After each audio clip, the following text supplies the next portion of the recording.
स्वागत है आपका मेरे चैनल मूवी एक्सप्लेन स्टूडियो में। होता है रात का और यहाँ पर स्त्री आकर वापस लौट जाती है क्योंकि मूर्ति के नीचे लिखा था वो स्त्री रक्षा करना। तभी हम उस गांव की एक मॉडल लड़की को देख पाते हैं जो कि सिगरेट पी रही थी और तभी एक लुढ़कती हुई गेंद उसके पास आती है। जैसे वो उसे उठाती है तो वो बेसिकली एक सर कटे शख्स की मुंडी थी जो कि आकर उसे अपने बालों से उठाकर ले जाता है। सीन शिफ्ट होता है नेक्स्ट मॉर्निंग और यहाँ पर पूरे गाँव में हर जगह स्त्री की मूर्तियां बना रखी थी और आज रात उसी के लिए एक शानदार रंगारंग कार्यक्रम रखा गया था जहाँ पर रुद्रा जी सभी लोगों को बता रहे थे कि फर्स्ट पार्ट के अंदर कैसे विक्की, जना और बिट्टू ने मिलकर इस पूरे गाँव को स्त्री के कहर से बचाया। ये वो स्त्री थी जो कि रात को अकेले में घूमने वाले शख्स को कपड़े निकालकर अपने साथ नंगा ले जाया करती थी, मगर अब पूरा गांव उसके प्रकोप से मुक्त है। अब रात को बहुत ज्यादा पी लेने के बाद में सुबह वो देर से उठते हैं और तभी एक डाकिया उनके घर पर डाक लेकर आता है और ये डाकिया होता है खुद नंदू। स्टार्टिंग में अक्षय कुमार के साथ देखा होगा ना आपने, हीरोगिरी फूफू करने में नहीं है, ये देने में। ओके, सो मजाक को साइड में रखते हैं। तो बेसिकली यहाँ पर एक चिट्ठी आई होती है रुद्रा जी के पास में और इस चिट्ठी के अंदर उस चंदेरी पुराण के 66 से 80 पेजेस के बीच के जो फटे हुए पन्ने थे वो उन्हें मिलते हैं। अब इसका फर्स्ट पार्ट मैंने ऑलरेडी एक दिन पहले ही आप लोगों के रिकैप के लिए बढ़िया 1080p क्लिप्स के साथ में अपलोड कर रखा है। वो बहुत ज्यादा डिटेल्ड एक्सप्लेनेशन है, इसलिए एक बार उसे चेकआउट जरूर करना। Now coming back to the main story, बार बार विकी को श्रद्धा कपूर के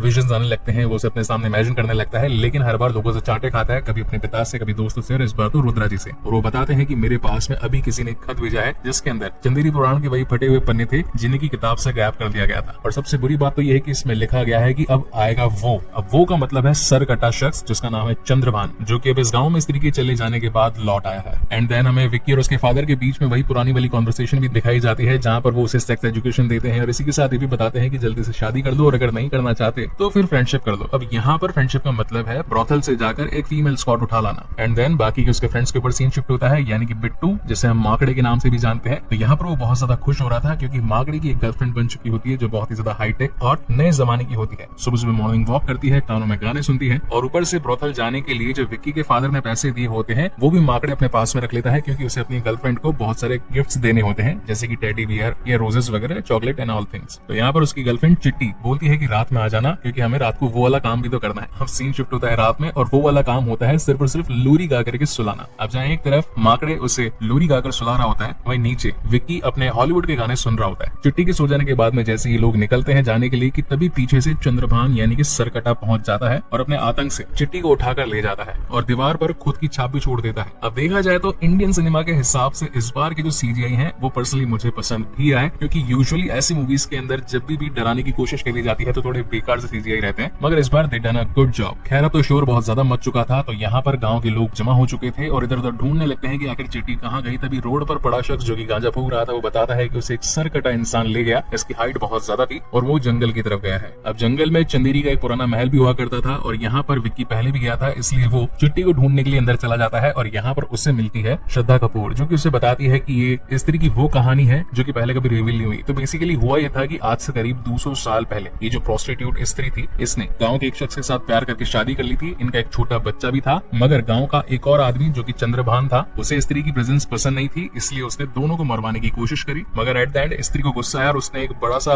पोइता लेकर या फिर कहेंगे चाकू लेकर चंद्रभान और उसके साथियों का गला काट दिया। और स्त्री की एक छोटी बच्ची भी थी जो कि ये सब कुछ देख रही थी। अब अगर फर्स्ट मूवी के साथ सेकंड वाली मूवी की कनेक्टिविटी बिठाई जाए तो थोड़े से लूप होल तो छूटे हुए हैं क्योंकि फर्स्ट मूवी के अंदर ये बताया गया था कि स्त्री सुहाग रात मनाना चाहती है इसलिए लोगों को नंगा ले जाती है, मगर सेकंड मूवी में ये बताया जा रहा है कि उसकी ऑलरेडी एक बेटी है और चंद्रभान नाम के एक शख्स ने इनका पूरा परिवार खत्म कर दिया है और पता नहीं कैसे ये सारे के सारे खत्म हुए लोग ऑटोमेटिकली अल्टीमेट पावर्स पाकर सर्वशक्तिमान बन चुके हैं और पूरे गांव के अंदर अपना कहर ढा रहे हैं। खैर जो भी हो, हमें उससे क्या, डायरेक्टर ने जबरदस्त कोशिश करी है हम सभी को पेट भर के हंसाने की, तो हमें सिर्फ उससे मतलब होना चाहिए। अब सेम ही चीजें यहाँ पर रुद्रा जी भी रिपीट करते हैं विक्की और बिट्टू को। अब यहाँ पर बिट्टू बहुत ज्यादा परेशान हो रहा था क्योंकि उसकी गर्लफ्रेंड चिट्टी गायब थी और ये लोग कैसे भी करके चिट्टी को बचाना चाहते होते हैं। मीनवाइल इस कहानी में 2 गाने भी आते हैं बढ़िया वाले और इसी के साथ हमें विक्की और श्रद्धा कपूर की चलती लव स्टोरी भी दिखाई जाती है, मगर वो किसी और के सामने नहीं आती, सिर्फ और सिर्फ विक्की के सामने आती है। और जैसे ही विक्की अपने दोस्तों के सामने श्रद्धा के होने का जिक्र करता है तो वो उसे पागल समझते हैं और कहते हैं कि भाई काम पर ध्यान दे, जितना जल्दी हो सके चिट्टी को ढूंढ ले। इसी के साथ गाँव की और भी लड़कियां गायब हो चुकी है तो कुछ ना कुछ तो करना ही होगा। और अब जैसा कि सरकटा इस पूरे गाँव से लड़कियों को ले जा रहा था क्योंकि यहाँ पर स्त्री नहीं थी, तो स्त्री की ही मदद से ये सभी वापस आ सकती थी, मगर स्त्री को ढूंढा कैसे जाए। लास्ट मूवी के अंदर जिस तरीके से जना स्त्री से कनेक्ट हो गया था, तो उसके कुछ कीटाणु मतलब कि कनेक्टिंग पार्टिकल थोड़े से जना के अंदर रह चुके होते हैं, तो इसलिए दिल्ली जाते हैं जना को वापस लाने के लिए। अब यहाँ पर जना बेसिकली भेड़िया मूवी की शूटिंग मतलब कि कह सकते हैं कि भेड़िया वाली मूवी की टाइमलाइन में होता है, जहाँ पर वो वरुण धवन को एक कमरे के अंदर बंद कर देता है, मगर विक्की और बिट्टू को लगता है कि उस कमरे में जरूर कोई ना कोई लड़की होगी और जना उसके साथ मस्ती करने वाला होगा, लेकिन कमरा खोलने पर उसे भेड़िया दिखाई पड़ता है और ये लोग डरकर वहां से भाग जाते हैं और जना को झूठ बोल करके गाँव में लेकर आते हैं कि रुद्रा जी तुम्हारे ऊपर एक नाटक रचना चाहते हैं और ये बताना चाहते हैं कि आखिर कैसे जब स्त्री की आत्मा तुम्हारे अंदर घुस गई तो तुमने किस तरीके से उसे हैंडल किया और फिर लोगों की जान बचाई। तो जना भी इस बात से खुश हो जाता है और वो गांव में आता है, मगर गांव में आने के बाद में उसे असली सच्चाई पता लगती है कि ये लोग तो सिर्फ और सिर्फ स्त्री के साथ कनेक्ट करना चाहते हैं, क्योंकि स्त्री ही उस सरकटे को हरा सकती है। और अब ये सभी मिलकर उसी वाले चंदेरी के महल में वापस पहुंचते हैं, मगर इस बार सरकटा बहुत ही ज्यादा हावी हो चुका था जना के ऊपर और एक पल के लिए तो ऐसा लग रहा था कि मानो जना मृत्यु लोक में पहुंच चुका है। ये सभी लोग उसे उठाने की काफी कोशिश करते हैं, मगर जना ने अपना कॉन्शियस माइंड पूरी तरीके से खो दिया होता है। मगर अचानक से 2 मिनट बाद वो फिर से उठ खड़ा होता है और इनके साथ में वहां से भाग निकलता है। अब यहाँ पर ढेर सारी कॉमेडी भी आती है, क्योंकि सरगटा चंद्रभान पूरे रास्ते भर में इनका पीछा करता है। एक बार तो आंख से जल भी जाता है और दूसरी बार एक मेले में पहुंच जाता है और उसकी बॉडी जिसे डिस्क्राइब किया गया है कि अमिताभ बच्चन के ऊपर अगर आमिर खान भी रख दो फिर भी उनके आधे साइज में आएगा। अब मैं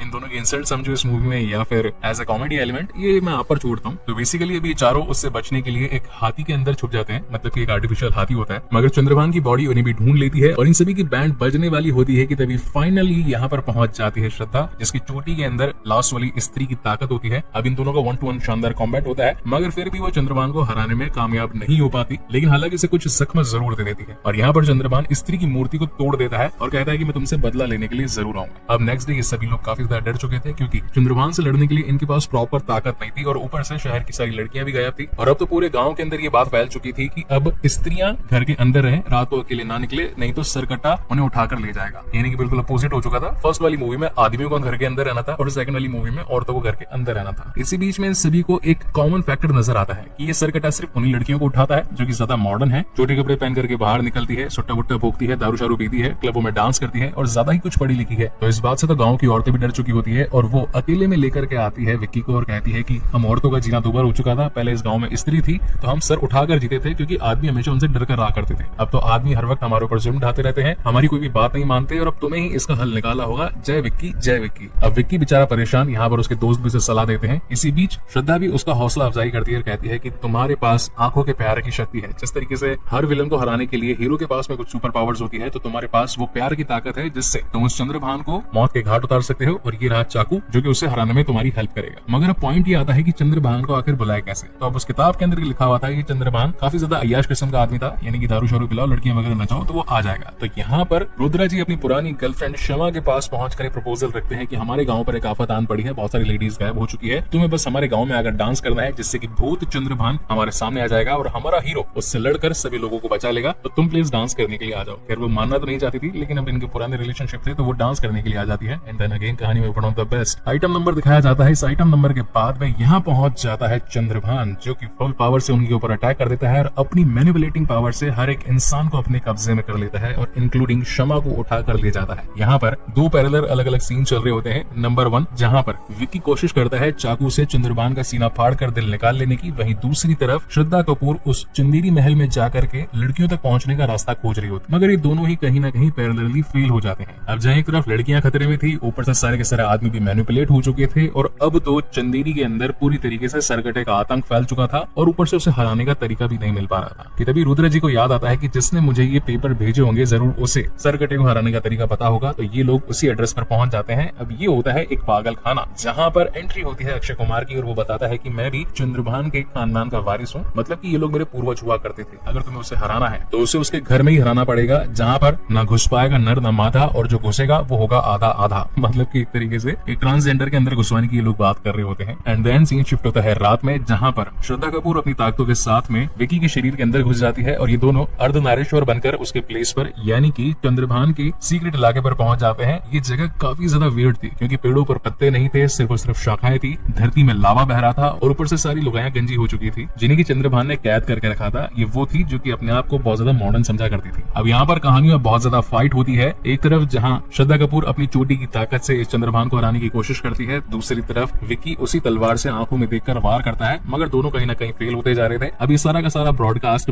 बाहर बैठा जना अपनी टेलीपैथी पावर से रुद्रा और बिट्टू को देता जा रहा था। और अब तो जना को भी लगने लगता है कि ये लोग मारे जाने वाले हैं, जरूर किसी न किसी की मदद चाहिए होगी, तो प्लान बी को एक्टिवेट किया जाए। और अब प्लान बी के तहत यहाँ पर पहुंच जाता है वरुण धवन बीइंग भेड़िया और यहाँ पर चंद्रभान का सर फाड़ने लगता है। मगर दिक्कत इस बात की थी कि जितने उसके सर के टुकड़े होते जा रहे थे वो उतना ज्यादा डेवलप होता जा रहा था। मतलब एक के 2 टुकड़े फाड़े तो 2 बन गया, अब 2 के डबल टुकड़े फाड़े तो 4 बन गया। पूरी सिचुएशन आउट ऑफ कंट्रोल होती जा रही थी और अब तो चंद्रभान की बॉडी भी आ चुकी थी उनके साथ मुकाबला करने के लिए। ना ही वरुण धवन बीइंग भेड़िया उसका कुछ बिगाड़ पा रहा था, ऊपर से राजकुमार राव तो बेचारा नॉर्मल आदमी था, उसका चक्कू तो उसकी बॉडी में भी नहीं घुस पा रहा था। और अब तो चंद्रभान ने श्रद्धा कपूर की चोटी खींचकर उसकी दैवीय शक्तियों को भी खत्म कर दिया था। तो वो जोर से चिल्लाती है माँ, और तब आती है एक्चुअल स्त्री चंद्रभान से फाइट करने के लिए। और ऐसा आज से 200 साल पहले भी हुआ था। स्त्री ने अपनी पूरी ताकतों से चंद्रभान का गला काट दिया था, तो सेम एज इट इज ऐसा ही होता है। यहाँ पर वो उसके हाथ पैर काट देती है और चंद्रभान की मुंडी बीच में से फाड़कर उसे लावे में पटक देती है, यानी कि अब वो कभी वापस आ ही नहीं सकता। और इसी के साथ यहाँ से निकलते वक्त ये लोग सभी लड़कियों को भी छुड़वा लेते हैं, यानी कि चंदेरी गांव में जो प्रकोप छाया था लड़कियों गायब होने का, एक तो वो भी सॉर्ट आउट हो चुका था और आदमी जो कि सारे के सारे मैनिपुलेट हुए थे उनका दिमाग भी अब वापस से कंट्रोल में आ चुका होता है। अब इस मूवी के एंड में हम देख पाते हैं कि श्रद्धा कपूर वापस से अपने दूसरे गांव जाने लगती है, जहां पर विक्की उसे रोकता है, कहता है मैं तो तुमसे कहीं ना कहीं प्यार करने लगा हूं, तुम यहीं पर रुक जाओ। मगर उसका कहना था कि अगर तुम मेरी सच्चाई जान लोगे तो फिर शायद दूर ना हो जाओ। तो यहाँ पर वो उसकी सच्चाई जानकर रहता है, जहां पर ये बंदी बताती है कि मैं हूँ स्त्री की बेटी, वो भी आज से 200 साल पुरानी, और जो तुम समझ रहे थे अभी तक कि मैं कोई छलावा हूँ या फिर कोई चुड़ैल हूँ, तो मैं वही हूँ। और मैं हमेशा से ही चंद्रभान को ही खत्म करना चाहती थी, मगर मुझे कोई सूटेबल आदमी नहीं मिल रहा था और वो तुम ही फाइनली थे जो कि इस पूरे प्रोग्राम को अंजाम दे सकते थे, इसलिए मैंने तुम्हारा इंतजार किया। क्योंकि भविष्यवाणी के अकॉर्डिंग तुम ही ऊंचे कद, लंबी नाक, गेरुआ रंग और ऊपर से तवायफजादे के बेटे होने वाले थे, जो कि बरगद की गोद में जन्मा वो कलाकार था जो कि सारा काम कर सकता था। मगर गायब हो जाने के बाद भी कहीं ना कहीं विक्की के अंदर ही समा चुकी थी और मूवी यहीं पर एंड हो जाती है। अब